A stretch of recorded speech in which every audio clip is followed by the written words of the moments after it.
올해는 현대기아차뿐만 아니라 테슬라, 벤츠, BMW, 포드, GM 등등 글로벌 기업이라 불리는 모든 자동차 회사들이 긴장해야 할 때라고 하죠. 왜냐면 이제는 말과 계획으로만 할 게 아니라 실제로 반값 전기차를 내놔야 살아남는 시기잖아요. 뭐 아직도 이걸 준비하지 않고 있다면 그 회사는 도태되는 게 당연할 겁니다. 현대기아차는 이런 대응이 꽤 빠른 거대 기업입니다. 그래서 실제로 작년부터 반값 전기차 마케팅을 펼쳐왔는데 이게 곧 현실이 될 걸로 보입니다. EV3, EV5 아닙니다. 차 가격을 낮추는 게 아니라는 게 중요합니다. 아니, 가격을 안 내리고 어떻게 반값 전기차를 실현시킨다는 걸까요? 그렇게 꿈만 같던 전고체 배터리라도 개발한 걸까요? 오늘은 현대기아차가 작년부터 외쳐오던 반값 전기차를 어떻게 실현할 계획인지, 그리고 이게 또 차주들한테도 굉장히 중요하고도 현실적인 이야기라서 쉽고 빠르게 정리해드리겠습니다.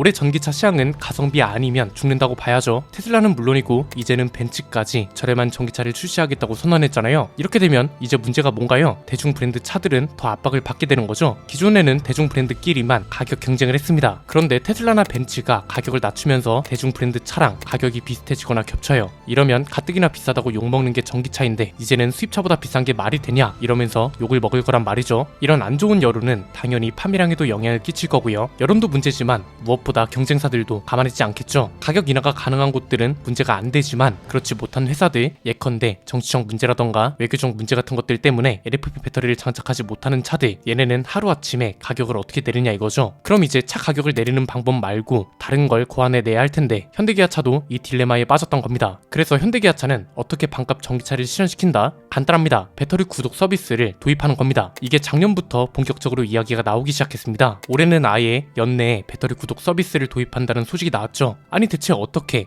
구독을 한다는 건 사실상 할부나 마찬가지인데 어떻게 반값 전기차라고 할 수 있는 거지? 간단합니다. 이 구독 서비스가 어떤 구조로 제공되는지 그리고 전망은 어떤지 크게 세 가지로 정리할 수 있는데요. 첫 번째는 대체 반값 전기차라는 게 어떻게 가능하냐는 겁니다. 여기서 구독하는 대상은 뭔가요? 전기차에 들어가는 배터리죠. 그냥 한마디로 말하면 자동차 따로 배터리도 아예 따로 제품으로 본다는 거죠. 왜냐면 전기차에서 가장 많은 비중을 차지하는 게 배터리거든요. 어느 정도냐면 보통 전기차 가격이 40% 정도가 배터리라고 하거든요. 이로 플러스를 예로 들면 보조금을 받으면 3천만원 중후반대에 살 수 있습니다. 그런데 여기서 배터리 비용을 빼면 초기 비용 부담이 1,000만원대로 떨어진다고 합니다. 보조금을 제외한 가격이 4천만원 후반대니까 배터리 가격만 1,500에서 2천만원 정도 한다는 거죠. 여기서 이제 중요한 게 우리가 실제로 내게 될 구독료겠죠. 리스차를 계약하게 되면 자동차의 잔존 가치를 따지잖아요. 이건 아예 배터리의 잔존 가치를 따집니다. 배터리 수명이 10년이면 5년만 구독을 해요. 이러면 이제 구독이 끝난 후에도 잔존 가치가 절반이 남아있다고 보는 거죠. 이렇게 되면 내가 내는 돈은 전체 배터리 가격이 절반만 내는 거고, 예컨대 방금 살펴본 대로 배터리 가격이 1,500만원이에요. 이 중에 절반이면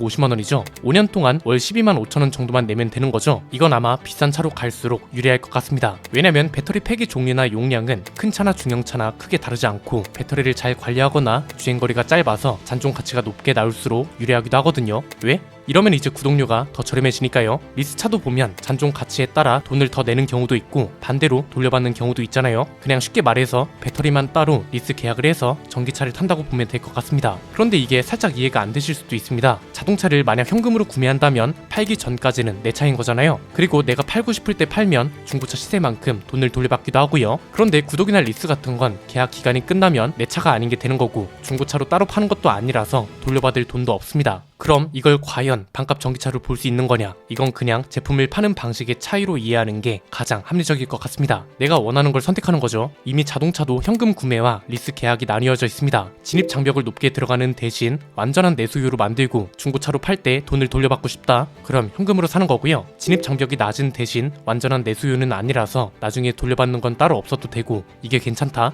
그럼 리스로 계약하는 거죠. 이건 자동차뿐만 아니라 집도 마찬가지잖아요. 한 번에 많은 돈을 낼 수 있으면 자가로 사고 그렇지 않으면 월세로 사는 겁니다. 배터리 구독도 이렇게 이해하는 게 가장 합리적이라고 보고요. 두 번째는 이렇게 하는 게 대체 차주들한테는 뭐가 좋은 거냐, 기대 효과는 뭐냐 이거죠. 일단 큰 단위부터 보면 이렇습니다. 구독 서비스를 도입한다는 건 뭔가요? 전기차 구매의 진입 장벽을 낮춘다는 거죠. 구매 진입 장벽이 낮아진다는 건 무슨 소리다? 그만큼 수요자가 늘어난다는 거잖아요. 이걸 하고 있는 브랜드와 그렇지 못한 브랜드가 나뉘게 될 겁니다. 이 서비스를 도입하지 못한 브랜드들은 차 가격을 더 내리거나 아니면 비슷한 구독형 서비스를 도입하거나 둘 중 하나가 될 겁니다. 이렇게 되면 시장 분석 측면에선 전기차 구매 진입 장벽을 낮추는 경쟁 자체가 치열해지니 시장 규모가 좀 더 빠르게 성장할 수 있게 되는 거죠. 그럼 기업 입장에선 뭐가 좋나요? 우리나라의 수입차 판매 구조와 실적을 생각하면 쉽습니다. 수입차는 상대적으로 비싸잖아요. 그래서 수입차 브랜드는 뭐가 발달했죠? 딜러사마다 금융상품이라는 게 발달했죠. 여기는 이제 렌트와 리스 계약으로 나뉘고 수천만 원을 할인해줘도 이 파이낸스 상품이 가져다주는 영업이익이 어마어마합니다. 자동차 회사는 이런 금융상품으로 진입 장벽을 낮추면 어쨌든 차를 더 많이 팔게 되는 거고, 이에 따라 더 많은 매출과 영업이익을 만들어내고, 한마디로 돈이 되기 때문에 배터리 구독 서비스 시장 규모도 점점 커지고 있는 거죠. 그럼 소비자 입장에선 뭐가 좋냐? 이것도 수입차랑 똑같죠 뭐. 진입 장벽이 낮아지니까 처음에 구매할 때 부담이 덜하고 내가 차를 상대적으로 자주 바꿔요.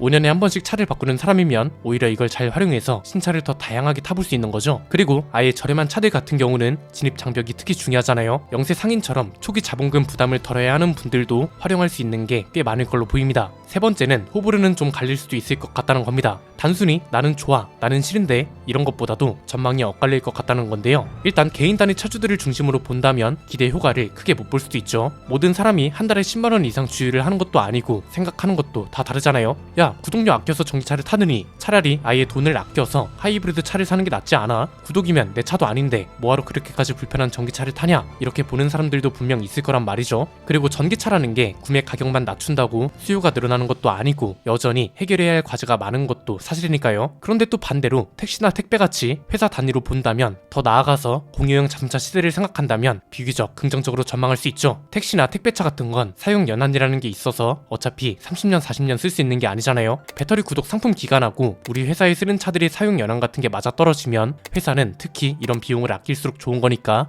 오히려 회사 단위의 고객들한테 더 맞다고 볼 수 있는 거죠. 그리고 요즘은 자동차를 소유하는 개념이 아니라 공유하는 개념이라고 하잖아요. 빌려서 타거나 아니면 타다 같은 택시 서비스를 렌터카를 이용해서 필요할 때만 차를 타는 거죠. 어쨌든 이 서비스를 제공하는 건 회사입니다. 그럼 이런 회사 입장에선 초기 비용을 줄여서 좋고, 비용을 줄인 만큼 서비스 이용료를 더 합리적으로 책정하고, 이렇게 해서 이용자들이 늘어나면 선순환 구조가 만들어지는 거죠. 그리고 이걸 자동차에만 한정 지어서 생각할 수 없는 게, 배터리도 이제는 탈부착 시대라고 하잖아요. 이게 중국만의 산업이 될 줄 알았더니 현대차도 배터리 탈부착이 가능한 전기차를 만든다고 하죠. 이게 현대차 혼자 하는 게 아니고 정부랑 같이 추진하는 사업입니다. 국토부가 모빌리티 혁신위원회라는 걸 출범시켰거든요. 그리고 이 혁신위에서 전기차 배터리를 교환할 수 있는 차를 실증 특례 사업으로 심의 의결했다고 합니다. 그래서 현대차가 배터리 교환형 차를 제작할 수 있도록 허용했다고 하는데, 지금은 전기차를 충전하려면 완속 충전기는 4시간에서 7시간까지도 걸립니다. 급속 충전기를 써도 아무리 충전 조건이 최적으로 맞춰졌다고 하더라도 20분에서 30분은 걸린단 말이죠.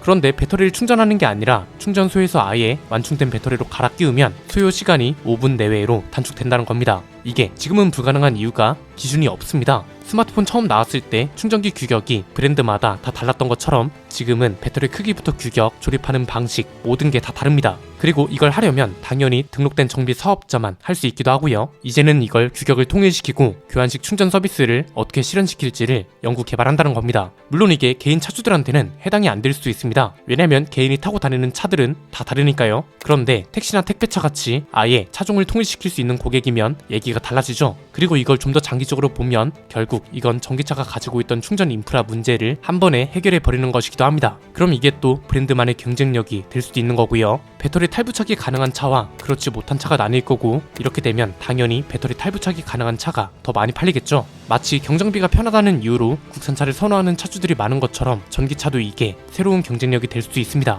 배터리 구독 서비스가 확대되면 당연히 제네시스를 포함한 비싼 차들도 해당이 될 거고, 이 차들의 진입 장벽도 낮아진다는 거라서 판매량을 얼마나 끌어올릴 수 있을지 궁금하네요. 여러분 생각은 어떠신가요? 배터리 구독 서비스로 부담해야 하는 비용이 절반으로 줄어든다면 전기차를 사실 의향이 있나요? 댓글로 자유롭게 남겨주시면 감사드리겠습니다. 오늘 내용은 여기까지입니다. 내용이 유익하셨다면 구독과 좋아요, 알림 설정 부탁드립니다. 지금까지 저는 안PD였습니다. 감사합니다.